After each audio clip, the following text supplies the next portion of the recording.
안녕하세요. 행복한 보상 이야기 백주영 손해배상사입니다. 이번에는 지게차를 원인으로 사고가 발생했을 경우에 피해자는 어떤 과정을 통해서 보상을 받을 수 있는지 간단하게 정리를 해보도록 하겠습니다. 여기 지게차가 있습니다. 물론 물류창고나 공장에서 흔히 볼 수 있는 것이 지게차입니다. 지게차로 인해서 다른 사람을 다치게 하는 경우에 피해자는 어떻게 보상을 받을 수 있을까요? 네, 산재로 보상을 받을 수 있습니다.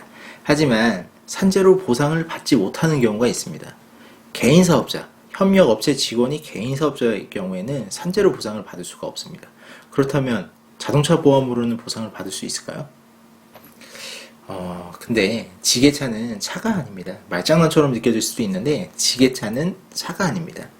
여기 자동차 손해배상 보장법, 흔히 자배법이라고 줄여서 많이 부르고 있는데 지게차는 여기에서 말하는 차에 포함되지 않습니다. 그래서 자동차 보험으로 적용을 받는 게 아니라 영업배상책임 보험으로 적용을 받게 됩니다.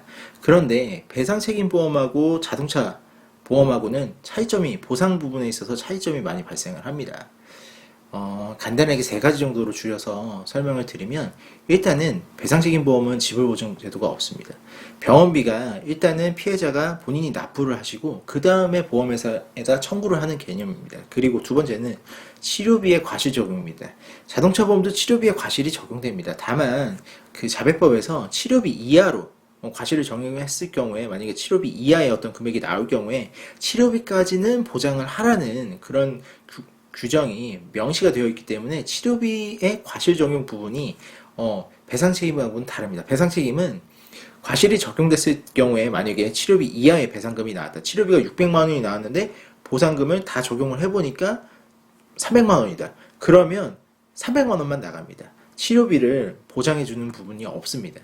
그리고 마지막 세 번째는 좀 모호하긴 한데, 보험회사의 업무 처리 과정이 자동차 보험하고 배상책임 보험하고는 차이가 많이 발생합니다. 제가 여기서 모든 부분들을 다 설명을 드릴 수 없기 때문에 간단하게 차이점이 크다라고만 설명을 드리도록 하겠습니다.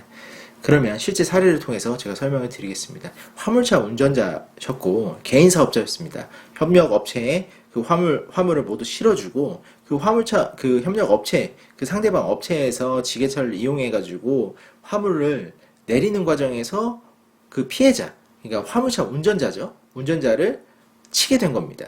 물론 자동차 보험으로는 적용을 할 수 없습니다. 하차중 작업이고, 그리고 지게차의 원인이 있기 때문에 지게차 배상책임 보험으로 보상을 해야 되는데, 처음 이분이 화물차 운전자이기 때문에 크고 작은 사고가 많이 발생했던 경험이 있으셔서 자동차 보험으로 처리되는 과정은 이해를 하셨는데, 배상책임 보험, 특히 뭐 지불보증 제도가 없는 부분들, 이런 부분들, 뭐 과실이 적용되게 된다고 하면 치료비보다도 뭐 이하로 나올 수 있다, 이런 뭐 일반적인 안내를 받으시게 되니까 당황을 하셔서 저를 통해서 좀 이런 부분들을 상의하고 문의를 주셨던 사안입니다.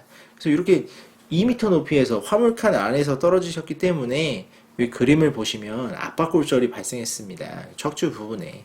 근데 척추 부분에 압박골절이 발생하게 된다고 하면은 많은 분들이 좀 아시다시피 후유증이 발생합니다. 이를 뭐 전문적인 용어로 후유장애라고 하는데, 후유장애가 발생을 하면 이를 기준으로 상실수익이라는 부분들, 추가적인 보상금을 더 받을 수가 있습니다. 근데 이제 후유장애에 대한 부분들에 대한 어떤 분쟁은 보험사하고 빈번하게 이루어지고 있기 때문에 되도록이면 전문가를 통해서 문제를 해결하시는 게 맞다고 생각이 됩니다. 이 부분은 아직 진행 중에 있는 사건입니다. 오늘은 정말 간단하게 지게차 사고에 대해서 발생했을 경우에 왜 자동차 보험으로 처리가 되지 않는지, 그리고 개인 사업자의 경우에는 산재로도 적용을 받을 수 없기 때문에 상대방, 어떤 가해자의 배상책임 보험으로 처리를 해야 하는데, 이런 부분에 있어서 사실은 문제가 많이 발생을 하고 이해할 수 없는 상황들이 많이 발생하기 때문에 제가 간단하게 왜 이렇게 문제가 발생하는지 좀 설명을 드렸습니다. 사실 지금 되게 간단하게 설명을 드렸다고 해서 이런 진행 과정, 보상 어떤 진행 과정이 간단하지는 않습니다. 아까 서두에 좀 전에 말씀드렸듯이 어떤 과실에 대한 부분도 문제가 있고, 또 처리 과정도 자동차 보험과 너무 상이하기 때문에 하나하나 좀 궁금하신 부분들이 많을 수 있습니다. 이런 경우에 제가 상담을 드리도록 하겠으니까 여기 위에 있는 연락처로 전화를 주시면 제가 친절하게 상담을 드리도록 하겠습니다. 감사합니다.